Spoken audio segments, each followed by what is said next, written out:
welcome back to our Christmas special. Aaron Macy, we've got a special guest today. We do have a special guest, one of the all-time greats.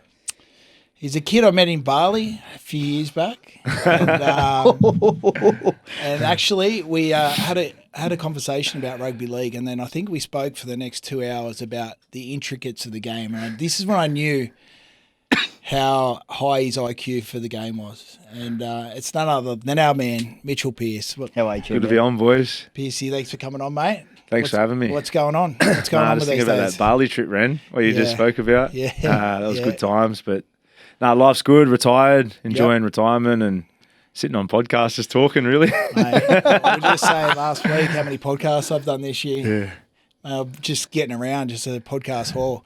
Big potty hall. Yeah, massive, mate. Mate, what are you doing work-wise? What's going on? I'm doing a bit of coaching just with the Roosters, just doing some academy stuff. So it's been good just sort of diving into that. Yep.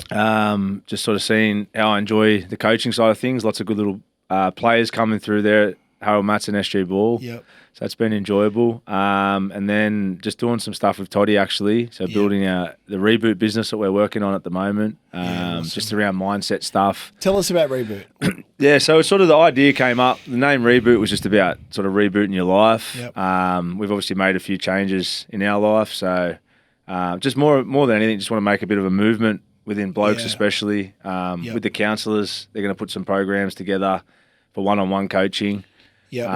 Which is more of a 7-step program for people struggling with all types of things or just trying to clean their life up type of thing. And You then got 2 subscribers here. yeah, we can all sign. I think I'm going to sign myself up. That was the whole idea. You know, we're not acting like we're above anyone or perfect or have all the answers. But with the counsellors, they've obviously got a good program together, and we'd love to tap into schools and that type of stuff, and even retreats down the track. So that probably leads into sobriety, especially with Toddy, and I can't speak highly enough of you both.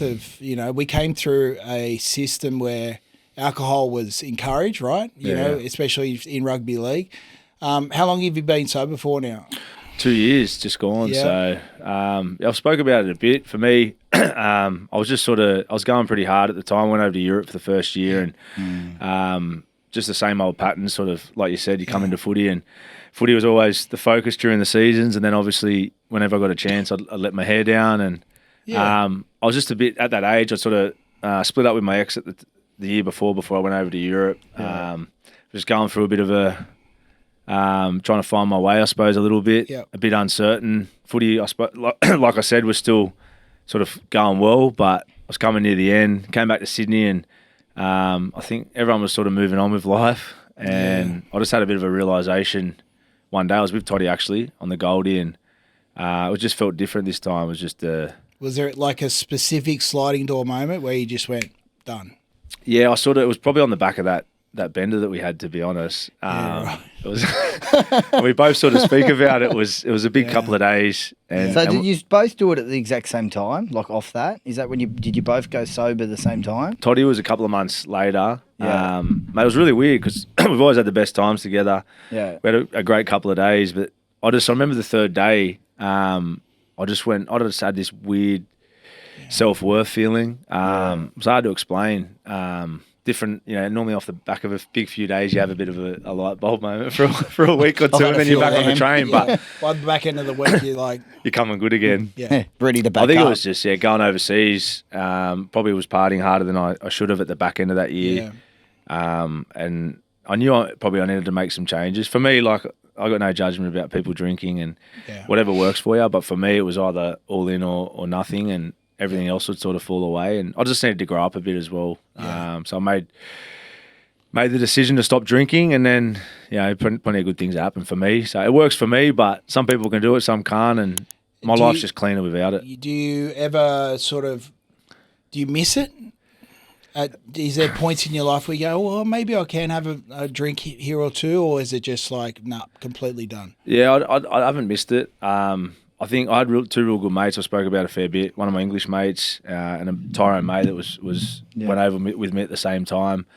Those two boys had got off the drink sort of mid-season. So they were sort of laughing at me the way I was carrying on at the back end. And as you do with your close crew, we sort of did everything together, the three of us, did plenty of travel. And Mickey especially was real good for me. He'd been off the drink for nearly 3 years when I met him. Just a real good fella. I sort of gravitated towards him. And so having those boys when I went back was easy. We did plenty of travel and did plenty of things, but we're kind of doing it sober, and I just kind of got on a good trend and met my missus and made some good changes, and it just felt right. So I'm just riding with it. The clarity that, like, I remember when you first come back to Australia, we did a call together, or just before you've come back, and that was over 12 months ago. And we spoke about it and talked about it and had a good chat, and then we caught up for lunch the other day. And you said, like, the difference in your level of, like, energy and vibration, I know it's a big thing for you now. It's huge, isn't it? Yeah, I think anything with alcohol obviously blocks your thinking, doesn't it? So for me, making changes like that. Whenever I haven't drunk, even during my career, I always played better footy, and I was a better person, and I was clear-minded. I think anyone who knows me knows that without it, my mind's a lot clearer. I sort of struggle with mood swings through my career. I've got quite an anxious personality, so whenever I dabble with all that sort of stuff, or get distracted, I just struggled to find any balance. So I just had to work out whether, living a cleaner life and doing good and being, just in a clearer mindset was sort of where I'm at. I've sort of done the other stuff, and better things have happened with me in this sort of state of mind, so I'm just rolling with it. That's good. Especially now that you're back in the game and in that pathway sort of system. Like, these kids look up to you, right? And you can't kind of preach things if you're... This is what I find. I can't preach to a kid, do this, do that, if I'm still drinking alcohol. I've done 2 years off the drink. Awesome, man. 2014, I had the whole year off. Mad. 2018, I had the whole year off. So I know I can do it, It's just, you get to, like, for me, being in my 40s and being single, I just find that there's something there that's holding me back from sobriety, right? And I definitely know I need it. I hear it from Mum all the time. So. She's been banging on that for a while. Yeah. She hasn't heard from me for a couple of days. It's because the blinds are shut and you're stuck inside. That's giving me anxiety thinking about that. I just had anxiety because I've got a long lunch tomorrow. But just the clarity, like you said, you have, and being able to answer the phone, or like just being more productive in life, Well, answer to that, I look at it both ways. Like, and I hate when people stop drinking or doing something and then they judge everyone else for continuing something. I had the best times of my life drinking, or some of the best times. There was also a downside to that. Sober life, there's plenty of times when there's probably not as many material highs. Like high highs. That high that you can get off obviously drinking and the camaraderie that you get in that, but there's a lot more consistency in my life. So I think to answer your question, I think, regardless how people want to live their life, we've only got one. You can live however you want. But, for me, when I was drinking and partying, especially even just with footy, I was a lot more take, more of a selfish person. I wasn't as present for my family or being of service to other people. And that becomes shallow after a while. So I think for me, that was probably the feeling when I decided to stop. The feelings that I was getting around self-worth and was more around, they talk about, it's a bit deep, but looking yourself in the mirror and realising, who are you and what are you actually offering the world a bit. And that was sort of probably draining me deep down without realising it. You get to the back end of your career and, you see a lot of players struggling with stuff because you're losing that identity. If I kept drinking and staying in that frame of mind, I don't think I would have been in a clear headspace to be able to change the things that needed to change to move forward. Because as we know, footy keeps you young in a lot of ways. And absolutely. My approach to footy was always you'd follow the same rituals every year. Like from a young kid, there was lots of good stuff in it, like working hard, short-term sacrifice to long-term gain. Lots of my approaches to be a good halfback served me well in that regard. But there was a lot of OCD behaviour, a lot of seasonal behaviour as well. And unless I sort of stood back and sort of see where the patterns were happening, I knew it would take over me. And it was probably all that. That's kind of deep, but a lot of that sort of awareness for which I'm thankful for, that you sort of get that kind of message or something pops into you that you want to. You need a change. And I'm grateful that I listened to that voice as well, because, like I said, if you keep going down that pattern, bad things happen. And I'm not saying I'm perfect by any means, but life's a lot cleaner anyway. Yeah, I feel like as athletes or sportsmen, I feel like we're always chasing a high.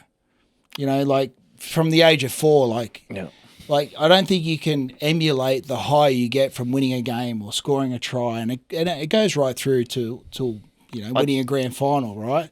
And I feel like sometimes alcohol for me is chasing a high, but obviously through substance, you know? Mm-hmm. I read this great article a long time ago. It was called Cocaine Brain, and it was for professional athletes, high-functioning business people that like real estate agents that win deals.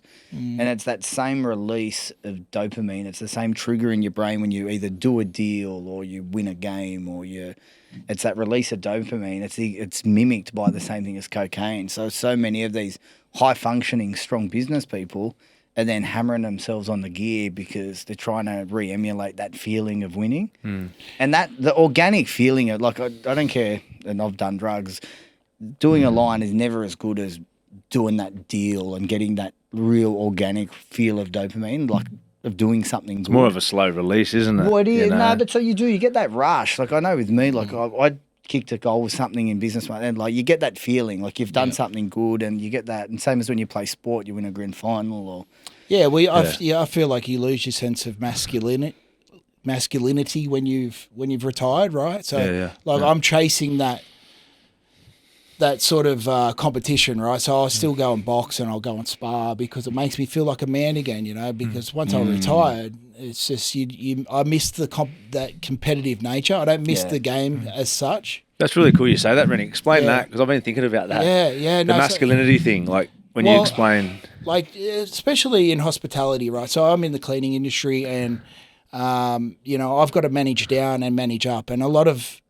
especially in cleaning, is complaints and like, this wasn't good enough, that wasn't good enough. I find myself over the last 5 years apologising. I'm sorry, we'll get this fixed, we'll get that fixed. And it's emasculating, right? To be able to come from a sport that's, all bravado and ego, and then go into an industry which I'm grateful for to have a job. Yeah. But then all of a sudden I'm the middle person that's like a sponge for negativity. So where I find competition, especially like with Sonny, when he was having a few of his boxing camps, I'd come in and we'd spar. I'd get that nervous feeling, getting punched in the face. It just makes me feel like a man again. That's why I keep boxing now with Steve Driscoll. And, legend. I've got to find something to keep me motivated to even lifting weights, right? I hated lifting weights when we played. Yeah. But just to be able to get in the gym and improve on lifting makes me feel like a man again. Yeah. So I don't ever want to sort of lose that. Yeah. Just with going back into footy, how do you find coaching younger kids these days? Yeah, it's a new skill set for sure. We were just talking about it before. So I've sort of just started back. I started just doing a couple of days a week with Jake Friend, who runs the academy there. And then now I'm starting to just do a bit of stuff with the Mats and SG Ball. Yep. It's a completely different thing when you're working with the younger guys, isn't it? Like, obviously you gravitate to some kids more naturally that you see yourself in a bit, especially halves for me. Like, I speak about halves a lot, obviously, because I was a half, and that's my passion to try and give back what you know. And coming through, I always obviously looked up to halves that I followed. And who are they? Oh, Joey obviously was a big one. Matty Johns, Freddie, I had as a coach when I was coming through. But like conversations when I was a kid with Freddie and Joey, these type of guys, like I was listening to everything they'd say. Yeah. Subconsciously, you're watching all their movements, the way they talk, the way they interact with the group. So you sort of try and see yourself in some kids, I suppose. But I sort of naturally gravitate to halves, obviously. And you sort of, we did skills yesterday, for an example, and for me, that's my favourite part of it is watching the sequences and getting excited. And you just spoke about replacing that feeling that you get, maybe you don't get in a workplace, that what you got with footy. And I went to bed last night and I was super focused again. I was starting to think about how I can help these kids in attack. So that was obviously that addiction that I loved about footy, the sort of art form of ball playing and that not really many other things give me stimulation, but Yeah. when I tap into that, I feel ready. Touch on what we spoke about at lunch, about what you said about trying to coach, because you said a lot of the part-time coaches probably don't get it, but when you've got a 6 and a 7 playing both sides of the ruck, explain. Yeah, so it's been interesting just watching like styles of footy in the juniors. Obviously, when plenty of times we would have come through traditionally or years ago, it was the left and right half. Then you see the game evolving with halves on the ball, a running 5'8", or there's all those different styles to play. But that's the stuff I enjoy working with. Obviously, I've been able to play in plenty of different systems when I was playing, with plenty of different halves combinations. I think it's really important at that age for the halves to get their best systems in place for their best footy. It's no different to a back rower or a lock playing a style that suits them when they're a kid, because I reckon it can stifle you from that sort of 16 to 18 if you're not playing the right style. Yeah. Because it's where you're learning on the run, and if they're not learning that till they get to first grade, well, you're losing sort of 2-3 years of intelligence, I suppose. Yeah. Well, if you had to give me 1, 2, maybe 3 things, like for halves, their main fundamentals, what you teach, right? So, what was your first thing you'd do as a half? Like, was it, I want to, I don't know, defensively, or how would you pass on your knowledge to a younger half? Yeah, I suppose the 3 things that I always got taught and that work for me, and that's pretty obvious, I think, at all grades, and something even when you're 34, 35 as a player, you still got to go back to the basics. For me, it was like getting in position early, your starting points, and then scanning the line. And I suppose you see it when pressure comes in and communication and distraction, players start to look sideways a lot. And I noticed that there's just basic drills that we do a lot, and everyone's doing it at every club. Yeah. But just with the polls about getting in position and your starting points and all the little basic stuff that I think if you can get that right, it sort of transfers into the game situation. And it's just repetition, isn't it? Like any player that's played for a long time, whether it's kicking or passing, you got to do the hours of repetition, don't you? Did you do a lot of extras? Yeah, I think that was, for me as a kid, I found early that passion for practicing my skills. And ever since I was sort of 13, I grew up with Kieran Foran. So he was I was really lucky. We sort of both had, it was really cool if it's meant to be or whatever, but we sort of lived near each other, and we were every day just working on our skills, doing a lot of that stuff, sort of some 14, 15, 16 together. So the amount of hours that you're picking up at that age, it definitely transfers, doesn't it? Yeah, absolutely. So I'm grateful that we got to do that together. He was a machine, wasn't he? I remember playing against him in school footy. He was a freak. Yeah. He's like a man. Just tough, eh? And I was a 12-year-old girl, so it was not good. I can't believe he's still playing. He's still playing, right? Yeah, and always put his body on the line.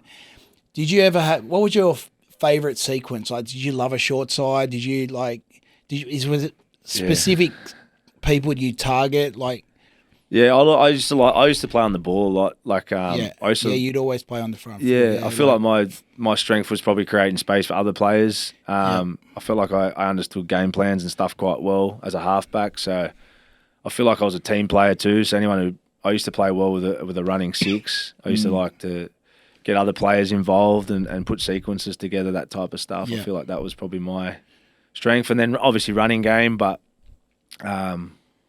that sort of stuff I prided myself on. I suppose it's your job as a halfback. But it's good fun while it lasts. Did you you miss the game? I don't, mate. Nah. Like, I enjoy staying involved a bit at the moment and trying to give back. Obviously, I think it's our duty to give back, and I really enjoy like the mentoring side of things. But I'm also enjoying being away from footy and trying new things as well. I think for me, it was probably the 2-minute bell I miss. Yeah. Running out. Yeah. The nerves, how bad are they? Just, I didn't get many nerves. I wasn't really that person that got nervous before a game for some reason. And that used to, that worried me. I'm like, am I ready to play? Yeah. You know what I mean? So I could always tell in the warm-up what type of game I was going to have. Yeah, right. So I was a bit of a head case. Like, if I was like... What do you want to feel like? Anxious? If I was upbeat and I felt my second win come on early, I'd be like, all right, I'm on today. Yep. But if I, the first sort of drill in the warm-up, I started to blow and thinking, oh, shit, it's going to be one of those games, am I going to make make it to the 80th minute. Because if back rowers, you got to play the full game, right? What was your favourite position? Mate, I love the back row. Yeah. I got shifted. When you played for Australia, you played... I played lock. Lock. Yeah. 'Cause you were gunning lock at lock. Mate, it was weird because I was telling the boys, I watched the game the other day and I couldn't believe who my back row was. It was Luke O'Donnell and Hindy and Petro and Ogre, and what a privilege it was to play with those kinds of players. But like the first couple of years of my career, obviously I'd fill in for Braith or Thursto in the halves. Willie Tonga, I'd play in the centres. Yeah.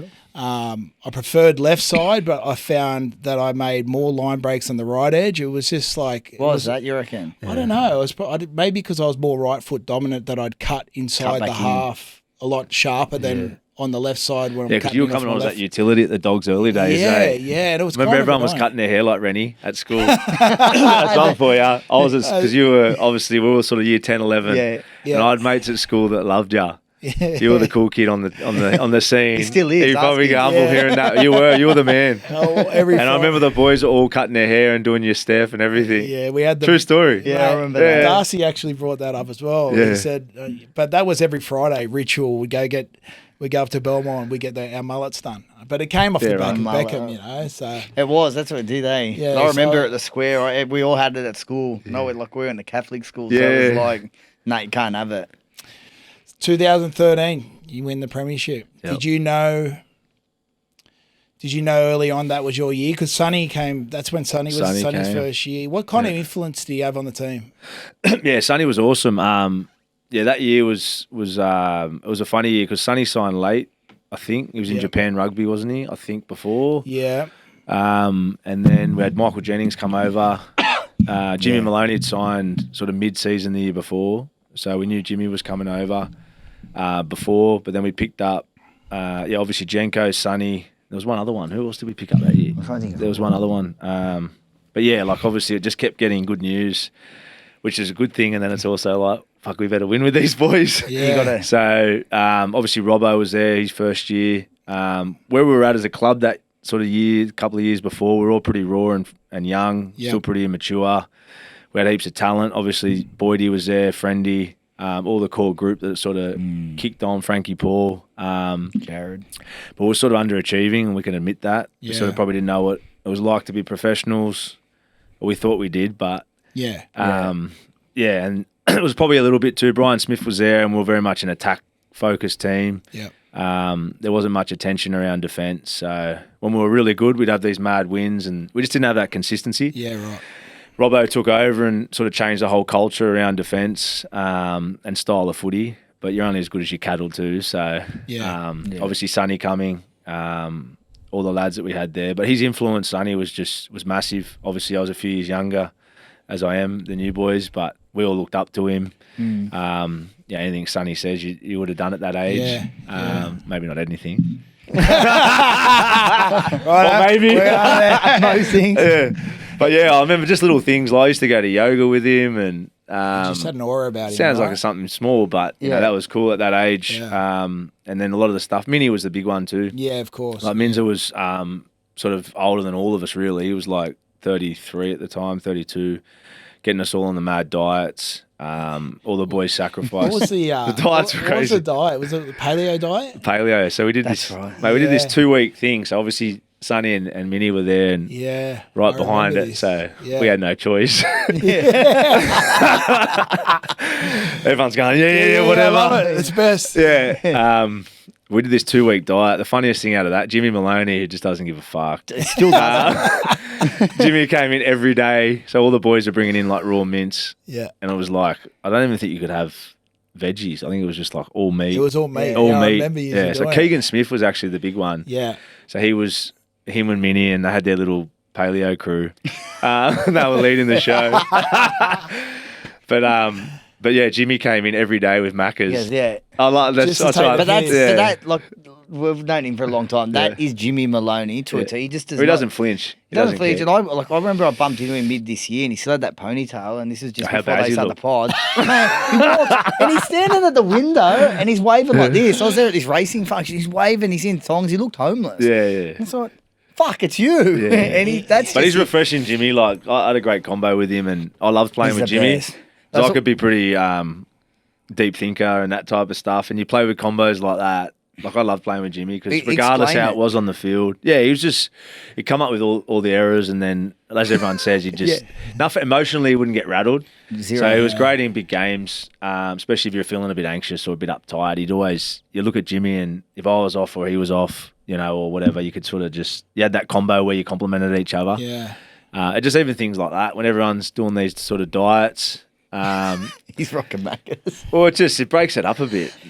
Not everyone thinks it's funny, but I liked it. Yeah, me too. That's it. We were talking about it last week. I don't think there's not the perfect 17, right? No. I think you need a bit of someone that's rough around the edges. Like the chemistry will bond, but not everyone is the same. So in what you're saying, especially like Jimmy coming in with Macca's, it keeps the group sort of. Yeah. You'll love this. We're talking before the pod, and we're talking about halves because obviously, and he goes, I don't really trust any half that hasn't got a bit of head noise. Isn't a little bit of weird. It's true though, isn't it? Mate, I had heaps of head noise. And I was, the word wasn't trust. I just said, I don't reckon they can. Yeah, you're just... Yeah. Well, the best ones all have a bit of... The best one. That's why it wasn't trust. But look at the eighth immortal. Like, fuck, he'd have more head noise than anyone, old Joey. Well, he's the role model, so that's why everyone else... That's why. Everyone's going, well, to be the best, you got to be like that. Max head noise. You know what? And that's a compliment because you're always thinking. You're thinking ahead. Like, you're trying continuously. You're breaking down the game. How can I be better? Did you learn? Were you like someone that tried to play too fast, or did you play the long game? Did you always know, like, or was it early in your career you always like you're trying to pull the trigger all the time? Yeah. At what point did you start slowing the game down and thinking we've got 80 minutes to win this game? Yeah, I had no idea about that early days. Yeah. When coming through, I played a lot of six. Yeah. So when I was real young, sort of 13, 14, I was always a 5'8". So I used to love running the ball. I was more of an instinct player. Yeah. I actually didn't play. I played a little bit of seven, but I didn't play like half week to week till I went to the Roosters when Sticky was there. And I played Australian schoolboys as a halfback. Yep. And then Sticky signed me as a half. So I was always a half, but I enjoyed playing second receiver as much as I did first. So that year when I went to Roosters with Jimmy Dimmick, actually was my flag coach. Yep. I learned a heap off him and sort of Sticky there. As that sort of on-ball half. But at that age, probably for the first 6-7 years, it was just all in the moment. Yeah. There was no long game mentality from me. And I had to work hard to learn that, because you get exposed otherwise. And a lot of my rep games early especially, I didn't have any idea about long game. Yeah. I think there's two sides to it. Playing that way, there's a great benefit in it, being able to play with instinct, because you can sort of lose that if you go too much long game and conservative. And I reckon at the back end, my last couple of years, I did go that way a bit. Yep. I kind of lost my running game a little bit, probably getting a bit slower as well. But that hesitation. Yeah, you just sort of lose that. Yeah. I watched some of the early days. Not that I'm sitting there watching highlights all the time. Just on YouTube. But I mean, like, when you look, Reni's our biggest fan of the show. You just see my YouTube playlist. Reni highlights. There's not many. We finish it. He comes back. He's got a red and he's watching. He goes, today was a good episode. Yeah.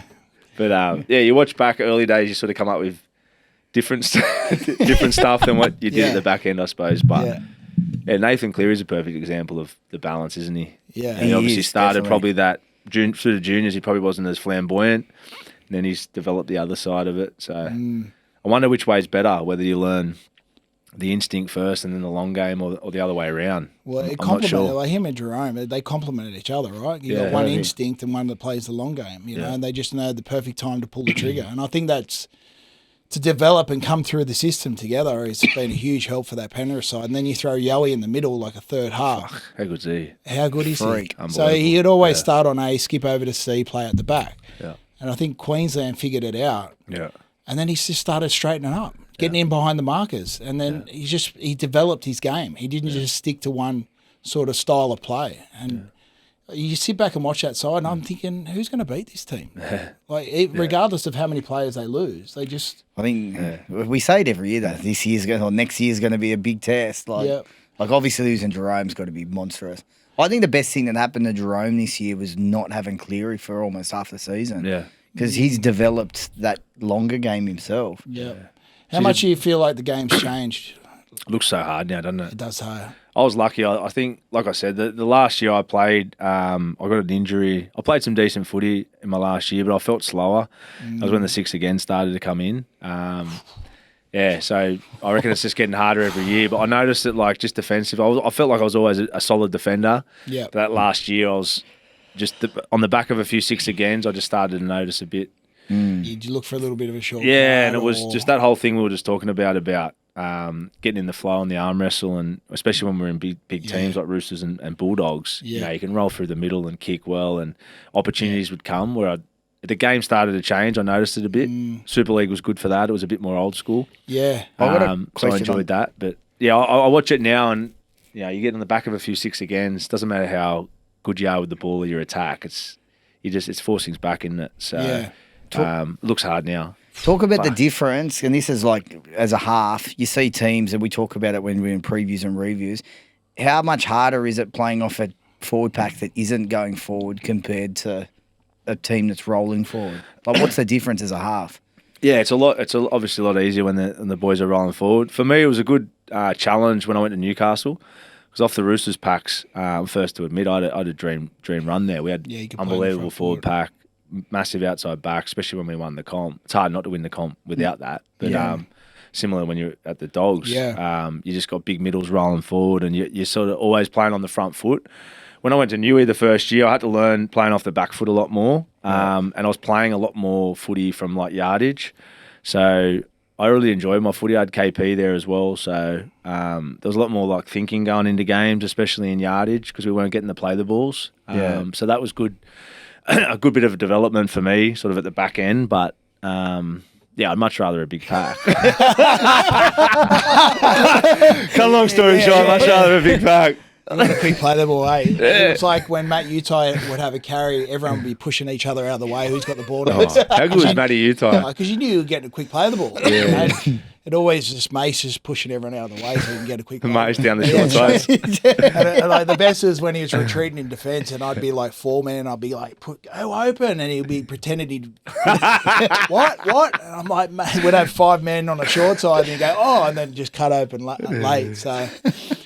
Who would you say was the biggest influence on your career? Like, I mean, in terms of like first grade, was there a coach? Was there a player? Like, was there someone that really like influenced your career to get better, or like sat down and had a chat with them all the time? Or so for me, it was a guy, Alan Bell. He's a champion bloke. He actually mentored Joey and Maddie a lot when they were coming through. Right. He's a guy from Newcastle. So Johnny Lewis put me on to Belly in 2014. I got in trouble in the cross. And you had to go see Johnny Lewis?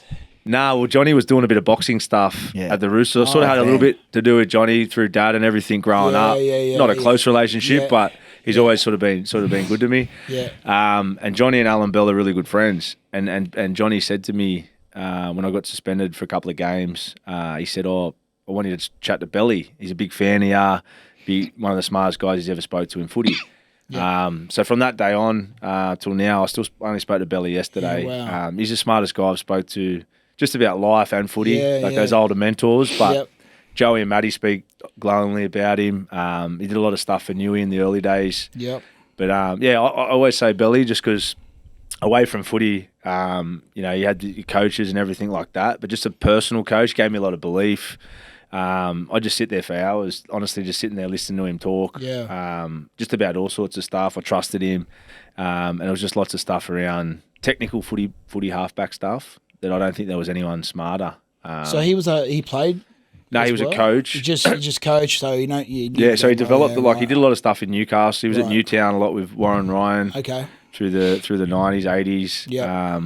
A lot of people that are close to him sort of speak highly of him, but I still talk to him now, and he just puts everything practical. Like it's like you meet a lot of smart coaches and stuff like that, but for me, it might have just been the way I interpret information. Yeah. But the way he would just sort of say things about different things around getting all the stuff I spoke about, getting in position early, or little subtle things about halfback. My game really developed. I played probably my best footy in 14 after sitting on the phone with him nearly every night. And anytime I was in the car, I'd just call Belly and I was like having phone sex with an 80-year-old. I needed a mentor. My mentor You needed was, a belly. Yeah. My mentor was Mace, going up the cross. Yeah. I had a few of them ones too. Yeah. Mace was mine early The old days. rubber arm, Yeah, that. Super League. You went Yeah. to the Catalans. How long you were there for? I was there 2 years. 2 years. Yeah. Enjoy it. Loved it, man. Yeah. So did you? For me, it put Sydney in perspective for me. I thought when you grow up in Sydney, rugby league is just like everything, and for me, I just thought everyone cares about rugby league, and then you move over there and you realise no one gives a shit. You know, so like, there was years of all this head noise that I had about my performances, and you go over there and it's so more relaxed, free flowing, and you're not under as much pressure, right? So. 2 years over there at the Catalans, south of France. Where were you living? Perpignan? Yeah, I was in Pearcey. That was the thing for me, exactly what you just said, like just getting away from the same bubble. The first year was probably still pretty much in that, like that Aussie NRL sort of mindset, where I was.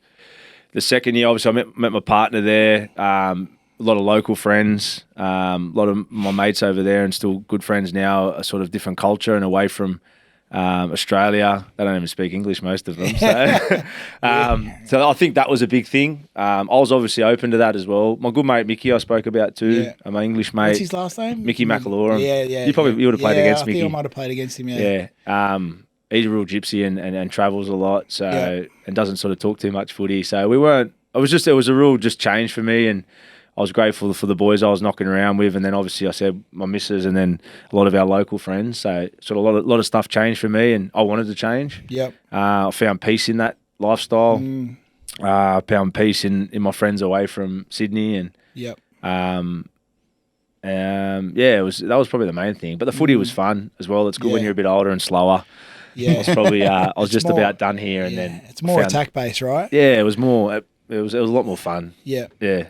Do you ever want to be a head coach? No. No way. No way. Too much pressure in there. We spoke about it on the phone. Yeah. No, I think that's the thing you just spoke about getting away from footy and realising there's so much else out there. It's good to stay involved. I'm enjoying it at the moment. Yep. You know, staying involved with the younger boys. But yeah, I'm enjoying diving into some other things. And like you said, you realise there's a big world out there that you don't see when you're playing in footy. To be honest, I wish you're grateful that you come through and play NRL from a young age, but it's not a bad thing for a young kid, I think, to go overseas early, especially somewhere like France, and experience something different. Just see a bit of the world, right? Come back with a bit of a clearer head, because it really is such a small little thing in the scheme of it. But when you're here and you're in the middle of it, you think it's everything, right? You do, I used to go on forums and like... were you like that? I was that bad, right? Yeah, right. Willie Tonga bags me about it all the time. I thought, before that's social interesting, media, bro. I'd go on forums and I'd get upset if I was, there was a bad comment, because it'd stick in my head. Yeah, you know, it was probably a insecurity that I was just searching for validation all the time. Am I playing good enough?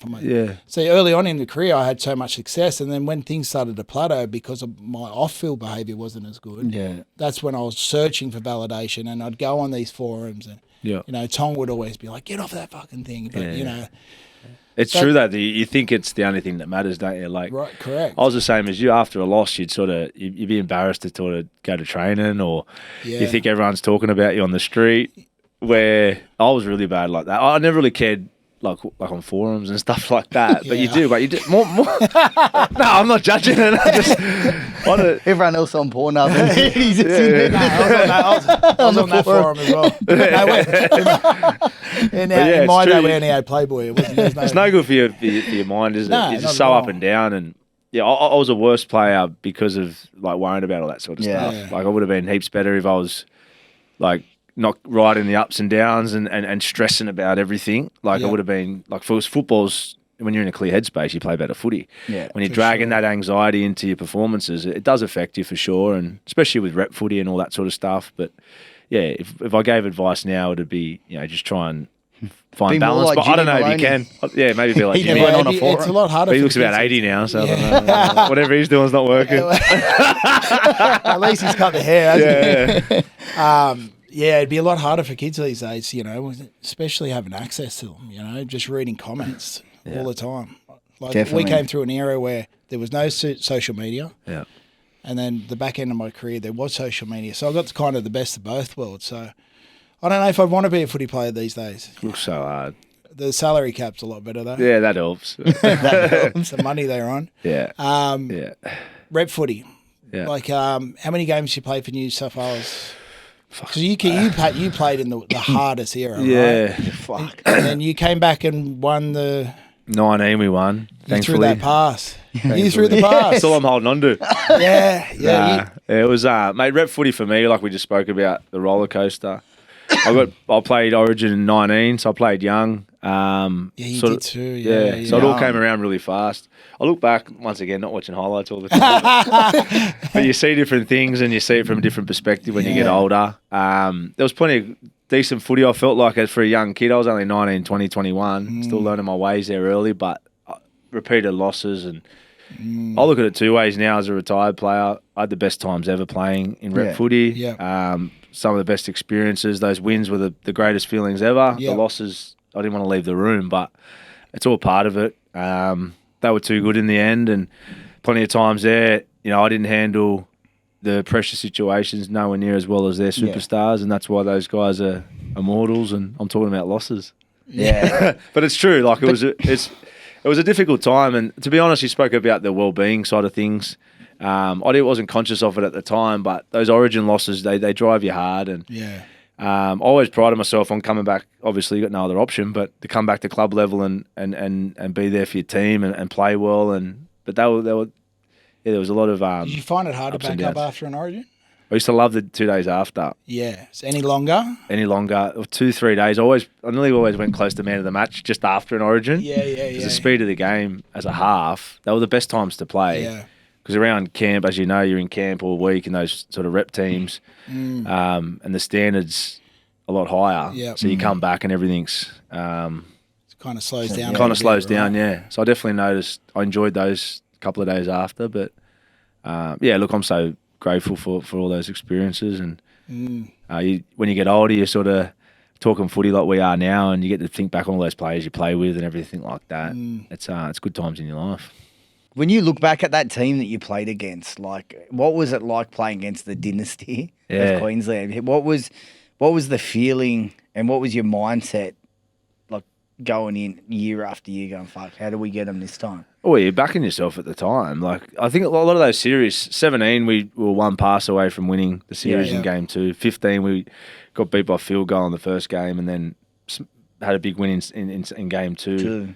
Yeah, it's a bit reminiscent and coulda, shoulda, woulda. I'm not coming from that angle, but you look back, there were so many tight games there, and so many tight moments. So you're never going in going, we're going to lose this. You're always believing, and we're in every fight. We just fell short plenty of times. Yeah. So you're going to do a bit of content this year. Let's give us a rundown on that. Yeah, so I was doing a bit of the Triple M stuff, bit of footy talk stuff. They had a show on Mondays with Toddy. So. It's sort of cool with Toddy. We've always been mates through our footy career, and then sort of aligned again. Sort of Toddy's on a similar path. He's been working in troubled schools up there in Queensland for a bit. Basically, just sort of found ourselves back together through the radio stuff and on a similar journey. So it's been really good. And then we're looking to do a podcast with Hello Sports, actually, 6 and 7s, we're going to call it. So hopefully that'll get going in the new year. Awesome, mate. Mate, it's been an absolute pleasure to have you on, Pearcey. Like your IQ for the game's second to none. Looking forward to watching 6s and 7s, and we'll have to get him on again. Get you on anytime, awesome, mate. Boys. We can tell some old stories. Nice, actually, should we touch on that Bali trip? We'll stay out of that. Yeah. No, thanks again, brother. Thanks, bro. Thanks for having me. What are you prepared to lose today? Set a deposit limit. For free and confidential support, call the number on the screen or visit the website.